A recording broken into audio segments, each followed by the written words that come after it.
ঢেঁড়স সবসময় আমরা একই রকম ভেজে খাই, তবে আজ যদি অন্যরকমভাবে রেসিপিটা শেয়ার করা যায় তাহলে কেমন হবে। আসসালামু আলাইকুম, কেমন আছেন সবাই? নিশ্চয়ই ভালো আছেন। এই জন্য আমি 1 কেজি ঢেঁড়স কেটে পিচ করে নিয়েছি। এখানে ঢেঁড়সগুলোকে ধুয়ে কাটতে হবে। এভাবে আমি সবগুলা ঢেঁড়স কেটে নিব।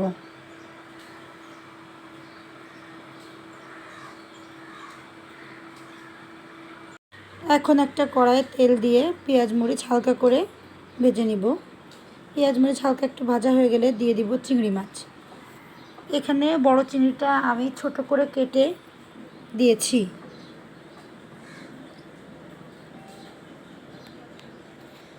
চিংড়ি মাছগুলা কিছুক্ষণ ভেজে দিয়ে দিব একে একে হলুদ, লবণ ও শুকনো মরিচের গুঁড়া।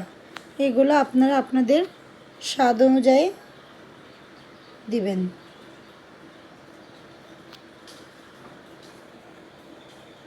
রান্নাটা যদিও বা সাধারণ, খেতে কিন্তু অসাধারণ।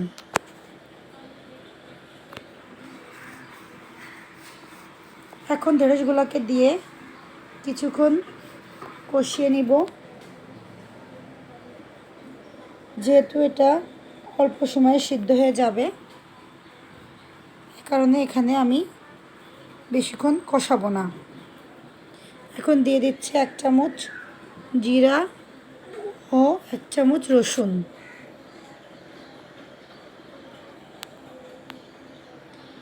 আবারও কিছুক্ষণ নেড়ে চেড়ে দিয়ে দিব সামান্য একটু পানি।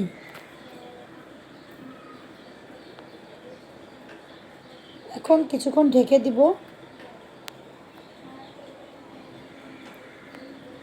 ঢেঁড়সগুলো কিছুক্ষণ পরেই সিদ্ধ হয়ে গেলে